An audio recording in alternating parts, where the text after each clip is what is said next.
So, now that we know, Espo, how are you feeling? I'm excited.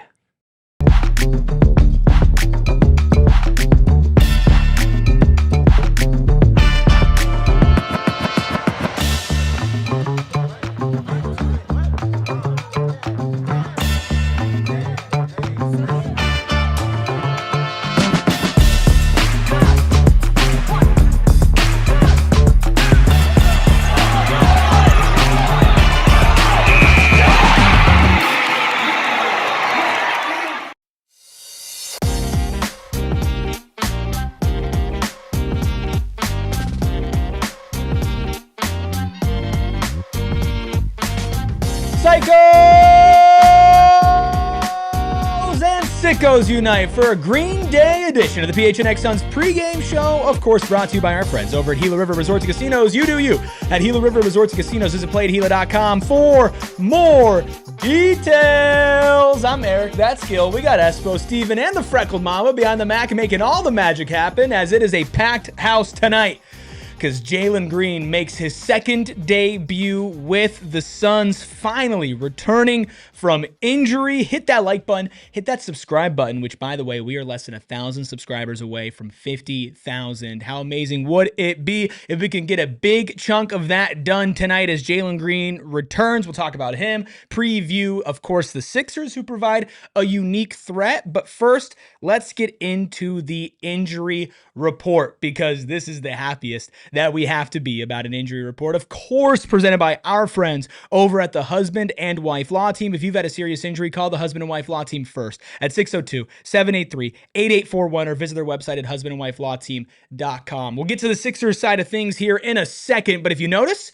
that's a pretty clean bill of health for the Suns. The only guy on there, Mark Williams, who was questionable with right knee injury management, he's available. Jalen Green is available. Jordan Goodwin is available. And my happiness is available. How are you all feeling? What a beautiful thing. What a beautiful thing to see that injury report clear. Obviously, the one person on there is available, and it feels good. I'm excited to see this. We've talked about it for a while, but to see this team at full strength, let's get through this game healthy. Let's enjoy what we're about to see. Ooh, I am fully aligned right now. I am so excited about Move that iPad over a little bit. Hey, all right. No, the other way. Hey, whatever, man, whatever you want. How are you? Doing great. I'm looking forward to watching basketball per usual. Nothing's changed. There's a little bit more excitement, but the mission is still the mission. Let's see what they continue to clean up, where they progress with things, and how they integrate one of the most dynamic pieces of their rotation back in the mix. Well, one thing we know for sure with Jalen Green is that he's back tonight, and that's great. Jordan not pregame this via Dwayne Rankin, Amanda Pflugrad, people out there with the team. Jalen Green will not be starting for the Suns tonight. Are we surprised by this at all? Yeah, but I'm trying to find out from a couple former NBA trainers if this is a thing that is a medical precaution that they're doing this, or if it's just a minutes restriction thing that they're trying to figure out. I was surprised though, because Jordan Knott had been it felt like pretty solid in the idea that Jalen Green was going to start for this team. One of the things you mentioned beforehand when we found out that he wasn't coming off the bench was that you wondered if he goes through full warm-up and all of those things, and pregame warm-up adrenaline's pretty high, and then you sit down for a little bit. And I don't know if they plan on putting him in at the 9-minute mark or the 6-minute mark or whatever it is, but that part of it is surprising. But we've seen this recently with guys like Victor Wembanyama, LaMelo Ball, star players. When they return from injury, in order for the team to manage their minutes a little bit better, it's easier to do so if they're not playing that first burst of the game. So that's the only reason why it didn't surprise me. But at the same time, we had thought it was going to be one way, and then it kind of trended the other way after that. Surprised initially, yes, but when applying the context of what's been going on around the league, it makes a lot of sense.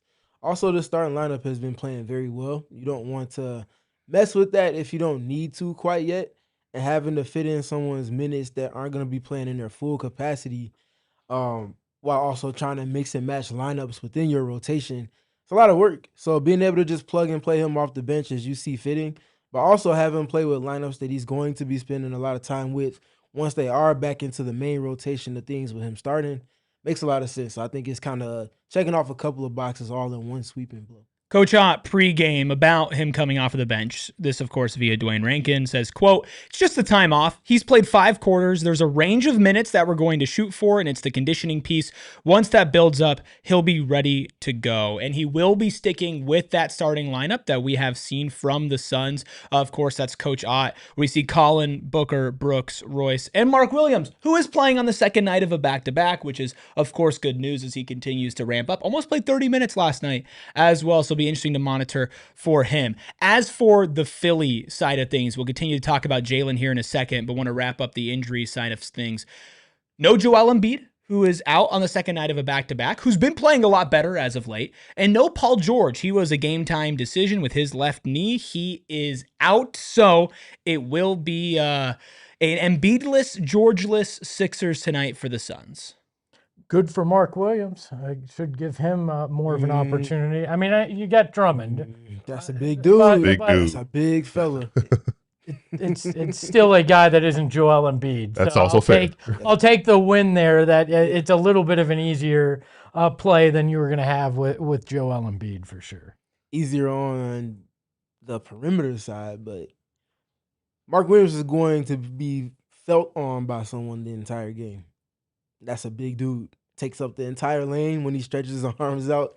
And Drummond's been playing well for the Sixers as well this season. I think an underrated part of Edgecombe and Maxey doing the things that they've been doing and Paul George being healthy for the most part since he's returned is that Andre Drummond has held down the fort when Embiid has been playing and especially when he hasn't been playing. They're 2 games above 500 when Embiid hasn't played this season.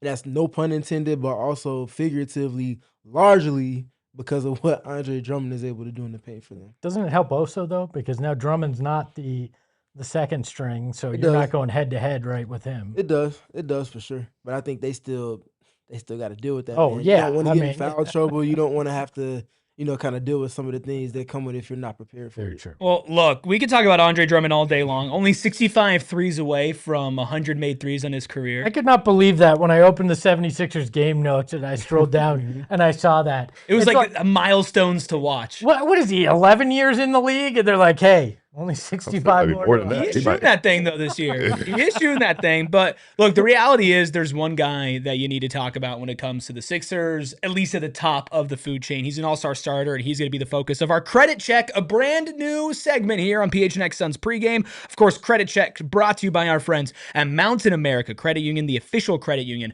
of the Phoenix Suns. Steven, when you think of the Philadelphia 76ers in 2025-2026, you go to all-star starter Tyrese Maxey, who's been on an absolute tear this season. Yeah, talking about a player that's 11th in the league in pick and rolls ran. Talk about a player that's also 4th in dribble handoffs that he's been receiving from his teammates. Getting the job done, 10-8 without Joel Embiid says a lot about number one option to the max, Tyrese Maxey. 30.4 points per game when Embiid hasn't played. 37% from 3 on 9.2 attempts. And about 5 to 6 of those are off the dribble. So it's in pick and roll or isolation, and the threat of his drive is allowing for him to create pull-up pockets. And he's getting into it with footwork and great balance, and the release is very, very consistent. To that point, 59.5 true shooting percentage, 2-point range, 3-point range, and free throws all into one. Very, very, very good. All for a whopping plus 31 in 18 games without Embiid. So no Embiid, you might think the job just got easier. They just doubled down on what's made them a top 5, top 6 team in the East. And that's off the back of Tyrese Maxey. It's been interesting and honestly kind of incredible to see this slow shift toward him becoming the face of the 76ers franchise. Obviously, Joel Embiid is one of the most talented players we've ever seen play this game, and he peaked with that MVP season. And the injury concerns and issues are no secret with him, and they're managing it however they're managing it. They're just trying to get to the finish line in the offseason. But thinking about Tyrese Maxey and where he's at in his stage of his career and being an all-star starter now and the respect that he's garnered as a guy who was a basically late first-round pick taken in the 20s a few years back, I'm curious now to see how the Suns will handle him defensively, right? Last night, it was Michael Porter Jr., a different player who presents different problems but is a prolific scorer. And he had to work for his last night. 23 points on 23 shots. We've seen it with Shea. We've seen it with Luka Doncic and the different wrinkles that this team has thrown at prolific players. So, with the focus and with how important Tyrese Maxey is to this team, I'm very intrigued with what Jordan Knott and the Suns are cooking up for him. Yeah, I wonder if it'll be a lot like that Luka approach where it's like, hey,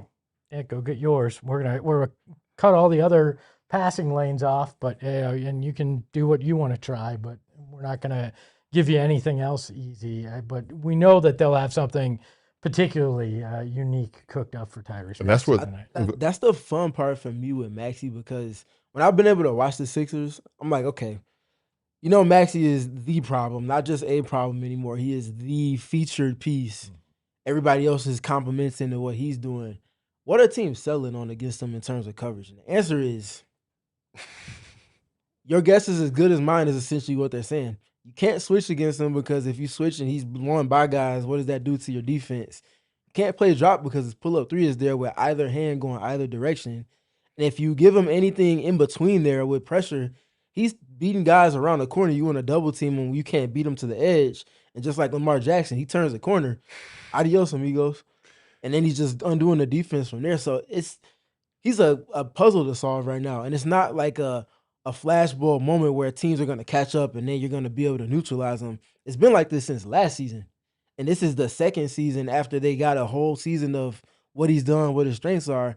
And he just continues to grow from dictating to counterpunching. That thing we talk about with Devin Booker, Shai Gilgeous-Alexander. He's in that space right now. And he's significantly younger than all of those guys too. Like, this dude is serious. He is a really good basketball player, and I think the cerebral nature of the game is starting to catch up to his skill development, and that's where things get really, really scary. Do you think you can utilize any of the strategies that you've already done? You did the great breakdown on what they did against SGA. We saw what they did against Luka. Is there anything that you can glean from that, or is he just a totally different beast? I mean, he's more akin to Shea than he is Luka because of the threat of the drive and the counterpunch with the pull-up. I think he may be more affected by physicality than Shea is, but the issue is, can you keep up with him foot speed-wise? So if you're picking up with him full court and he blows by you, then what? Is everybody else in position to help you out? Because if not, that's tough. But I think the other part, he's more comfortable than Shea is coming off of handoffs. I mentioned 4th and handoffs received for that balance. 11th in pick and rolls, 4th in handoffs. If you want to pressure him up the court, cool. And just put him off the ball, let Edgecombe or someone else bring it up. And now he's sprinting into things like Devin off the ball where it's hard to double team or even switch sometimes with the moving target. When he probably has the best conditioning in the league. He plays damn near 40 minutes. He He's doesn't come off the court. And so that's the thing is, you keep Jalen Green off the bench for tonight, and hopefully that gives you maybe not defensively a counterpunch, because I don't think that there's a fast enough player to check Tyrese Maxey, but you do have somebody who can match pace a little bit more now coming off of the bench, handling the ball in theory with Jalen Green, who we'll see just how close to 100% he is tonight. I'm interested to see it, like Collin Gillespie is a defensive pest going up against Tyrese Maxey. I would assume that that's probably the guy who's going to get a lot of minutes on him, and we've loved what we've seen from Collin defensively. But it's not just Tyrese with the Sixers, and we can kind of go past Maxey here. Here's the starting lineup for Philadelphia tonight with no Paul George and no Joel Embiid if you're just checking in here. VJ Edgecombe getting the start, which has not been promised for the Sixers. Of course, I'm a big fan of that. Kelly Oubre, a revenge game of sorts. Kelly Oubre, who has been playing good basketball since he left the Suns. Obviously, him and Devin Booker have a little bit of a history. Dominic Barlow and Andre Drummond will be your 4 and your 5. I think when you look at athleticism, I don't know if there's a more athletic backcourt in the NBA than Tyrese Maxey and VJ Edgecombe. I guess maybe anybody who's playing with Shaedon Sharpe out in Portland. That is a unique challenge for the Suns defensively, who have been really, really good, but those two run and gun and then run again. And that is, again, like I say, one of the best young backcourts in the NBA. No. The best young backcourt. Now you're hedging your bet. The best young backcourt in the NBA. Although I will say this, I have a bone to pick with VJ Edgecombe, surprisingly enough. Brother, you're a rookie. Don't turn down the dunk contest. Come on, man. That's bad. That's bad vibes. That's bad juju. I don't like that. Everybody turns down the dunk contest now. It feels like the in vogue thing to do. Who are you guys looking at besides Tyrese Maxey as a threat to the Suns tonight? We talked about Andre Drummond a little bit, him on the glass. It'll be curious. I'm curious to see who the other guy is going to be for them. They have an interesting guard depth situation there. The whole Quentin Grimes thing happened, and he ended up getting back with them, and that is what it is. And, there's been some interesting situations with Jerry McCain and his injury and just kind of being snake bitten ever since he was the front runner for Rookie of the Year last year before tearing his meniscus. So I'm thinking about the guard depth, thinking about how you're going to make life difficult for Tyrese Maxey and the fact that they're on the second end of a back-to-back. So who are going to be that second and third and fourth guy? Because the Suns have the benefit of they have a lot of depth. We didn't see Jamari Bouye last night, right? You're bringing Jalen Green, who has fresh legs, all things considered, given, the injury or whatever, but haven't not played last night. So the Suns can't afford to go all out and really do things to make those backcourt players difficult. So who is going to be that second, third guy for the 76ers if Tyrese Maxey, the ball is pushed out of his hands, if VJ Edgecombe is put in tough situations as a rookie? I'm curious to see how those other guards act and perform. I think it's going to be Kelly Oubre. That's the guy that you wind up. You're just painting your nails. Yeah, just casually painting my nails. Like, what are you get doing ready for the game? Yeah, I think it's probably going to be Kelly Oubre. We've seen how he likes to shoot. He's got a little Dillon Brooks in him, where no shot scares him at all. And I think that'll be what goes on tonight. Definitely with this game, I think Kelly's going to be a big part of the game plan there. Two names for me: Quentin Grimes is a fun basketball player. Go and watch what he was doing after his trade when he got sent. I think it was from Dallas to Philadelphia. And the way he just took off. Another one of those guys where you're putting a box to play to a team scheme that's around other top-tier talents on offense. You get shipped to a new situation, and all of a sudden, oh, my God, he can do that? Step back threes, running 35 to 40 pick and rolls against elite defenses and putting them in all types of scramble situations. Like, Quentin Grimes can hoop. And then another name for me, Dominic Barlow. Young guy, been to a couple of teams in his 4 seasons. This is his third stop now. I think he was with San Antonio, got drafted there, and maybe went to Atlanta after that. And now is in Philly. He's been starting for them frequently. A young guy doesn't have the most upside offensively. He's kind of raw on that end, still figuring it out. But defensively, a big guy can switch and guard basically 4.5 positions. Some fives he can guard, some fives he can't. I imagine he may spend some time on Mark Williams if they just want to switch some of the pick and rolls that he's running with Devin Booker and potentially Jalen Green. That's a guy I'm going to keep an eye on because he can impact things with his length and athleticism. He started 28 games, Dominic Barlow has, for the Sixers. I am actually looking at Andre Drummond simply because we saw Mitchell Robinson be a really bad matchup for this team, almost single-handedly willing the Knicks back to a comeback victory the first time that these two teams played. And it got to the point where you would prefer to have Karl-Anthony Towns on the court over Mitchell Robinson against the Knicks for the Suns.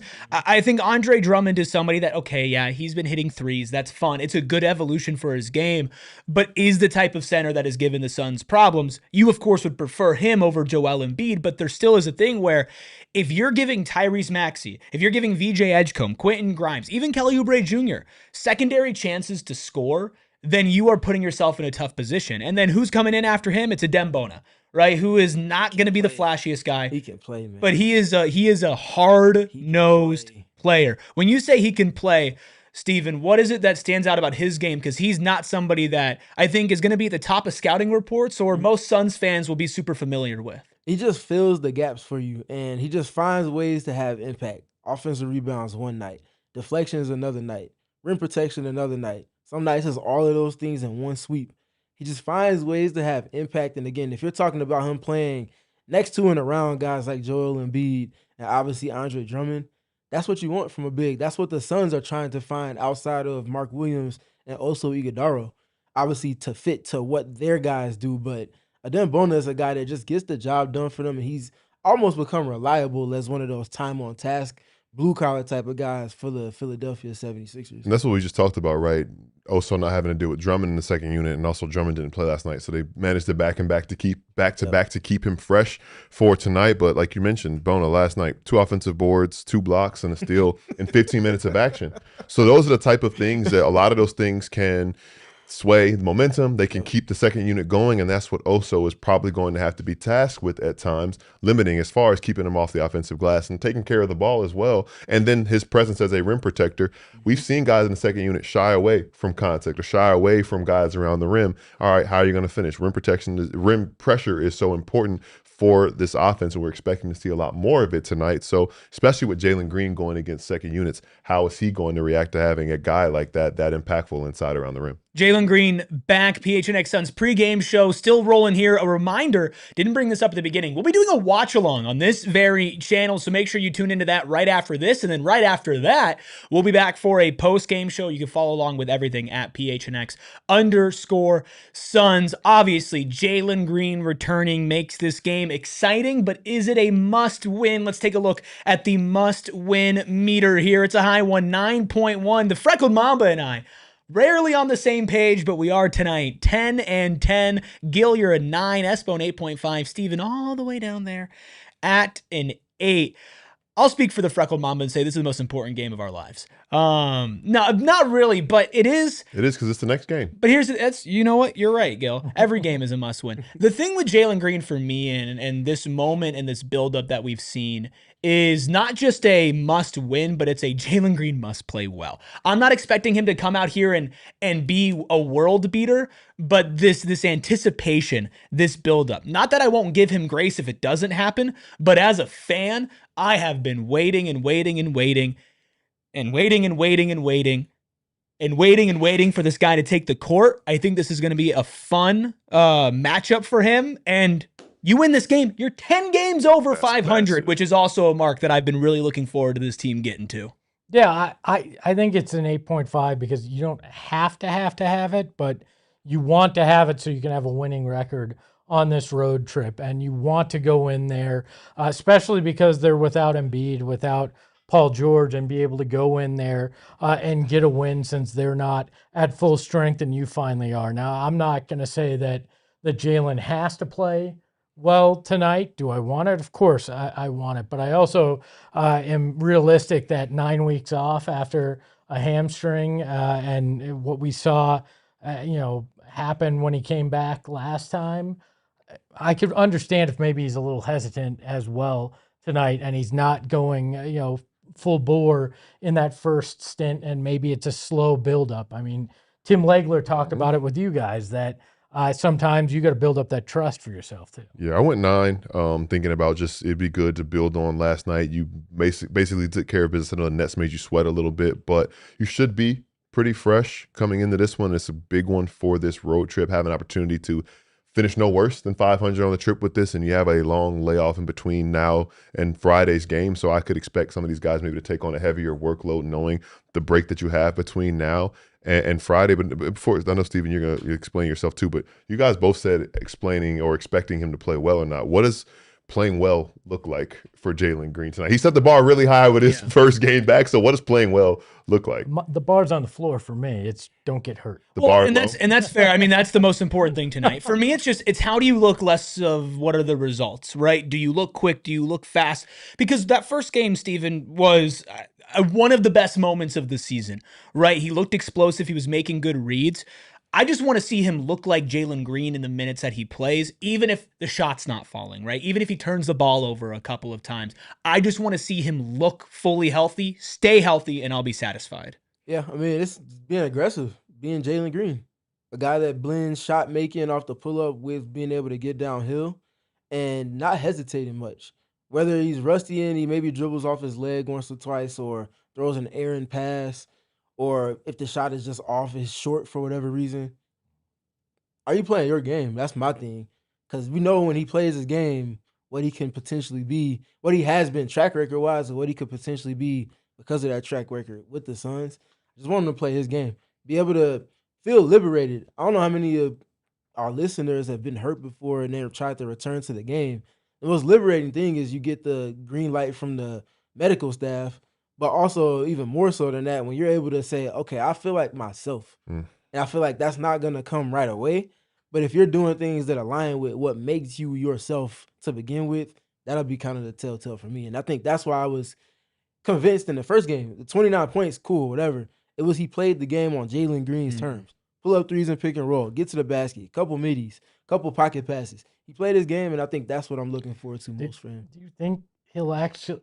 I know he did it the first time, but do you think in the back of his head, I went out there and I was full Jalen Green and I got myself re-injured. Do I need to dial it back? Just out of human nature. Do you feel think like it's gonna come up? I don't say yes to that fully. Like maybe 25% yes. If it was like a ACL or if it was something structural, I would say more so yes. But soft tissue, I'm less worried about it. Couple super chats here before we give Steven the green light on letting us know his keys. Papa Ruby, a.k.a. my dad. What's up, Dad? With a 499 super chat, thank you. Says, any commentary from the guys on the impact of the Jimmy Butler season-ending injury regarding the Suns' playoff chances? Well, boy, You're in luck. you are in luck, Dad. Gil and I recorded about 12-ish minutes for audio only. That'll be releasing tomorrow on how that injury impacts the Phoenix Suns, the Golden State Warriors now and future, as the Warriors only a game and a half behind the Suns in the standings, only a couple of games out of the top 4 seed, just like the Suns. So that is a pretty big injury. Jimmy Butler out for the rest of the season and probably a big part of the next one. Jacob with a $5 super chat says, curious, who do y'all think will be our closing lineup the rest of the season if we remain healthy moving forward? Love the energy this season. Do we think it'll just be a game by game basis type of thing? If Collin's hot, if Grayson's hot, if Royce has got it, if Ryan's maybe got it, or do we feel like maybe it's, hey, the starting lineup that we've seen for a while, but swap Collin for Jalen? I'd say it's it's Book, one of Jalen and Dillon Brooks, and then whatever else makes sense after that. I think it depends too. Are you up? Are you fighting back? True. Like, are you going with playing a more against? defensive mentality? Like, because I could see closing lineups that have Jordan Goodwin in it, depending on the situation. Yep. Like, Yeah. it just kind of will matter on what's going on. But I think the hot hand is going to be a big part of it. Yeah, what Gil said, because we've seen Oso close over Mark Williams multiple times. So whoever's playing better is going to earn that opportunity. Steven, let's get into your keys to the game. Beyond Jalen Green, what do the Suns need to do tonight to pull off a victory in Philly? Yeah, get after it in the half court offensively. You've been establishing decent flow. You want to continue to do those things and build to the team that you need to be to see return on the investment consistently. Nick Nurse teams defend well and defend in multiple different ways across multiple lineups. Stay true to your identity, play to your strengths, and get to your point. Number 2 for me, connected defensive pressure. You can't let Edgecombe or you can't let Maxey feel freedom of movement because those guys are as quick as a hiccup. And you don't want them getting downhill. You don't want that. Don't want that. That is bad for you. Also leads to fouls and scrambles, and now you got a team that shouldn't be playing as well as they potentially could offensively, doing those things to you. Number 3 for me, control the margins, especially the O boards. That was with Joel Embiid in mind, but it doesn't change even if it's only Andre Drummond and Adem Bona. Those guys, like Gil talked about earlier, get after it on the glass, and they're big bodies. So if one of your guys is not crashing, you should be having 2 bodies on those guys, and it shouldn't just be one-on-ones consistently all game. Well, those are Steven's picks for the keys. Espo will address whatever you got going on over there in a second. After we take a look at our pre-game picks presented by our friends over at Bet365. Sign up, use code PHNX365, deposit 10, place a bet for 5, get $200 in bonus bets. If your bet wins or loses, bonus bets can be used on spreads, totals, player props, futures, and more, whatever the moment. It's never ordinary at Bet365. You must be 21 plus and physically located in Arizona. If you or someone you know is a gambling problem and wants help, call 1-800-NEXT-STEP, text NEXT STEP to 52342, or visit promgambling.az.gov. Gil, you hit your bet last night. Finally. Congratulations, a plus 55-12 for you. Ayrton, dangerously close to the negative at a plus 150, still in second place. Espo, a minus 70, and then whoever that other guy is. Man, he's pretty bad at this.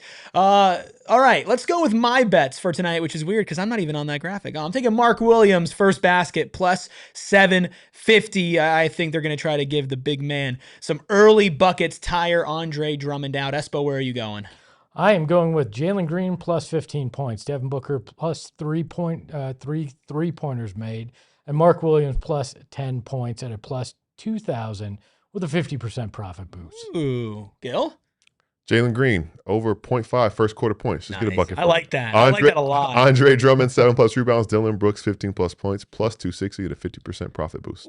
And Ayrton, let's see what you're putting your money on tonight. Taking Jalen Green, 15 plus points, Devin Booker, 7 plus assists, and Phoenix Suns money line at a plus 600 with a 50% profit boost. Joshua with a $2 super chat before we get out of here says, Green is back, LFG Suns. Green is back, will be back for a watch along. Espo, are you going to keep your fit for the whole watch along? Oh, well, they were throwing out emo lyrics and song titles, so I just thought I'd play along with it. Well, I like that. You can follow the show at PHNX_Suns for live game coverage, injury updates, film breakdowns, everything of the sorts. Please hit that subscribe button for us, and please join us for our watch along. In the meantime, haven't you people ever heard of taking the goddamn core? Oh, we'll see you on the watch along. We all silly like the mayor.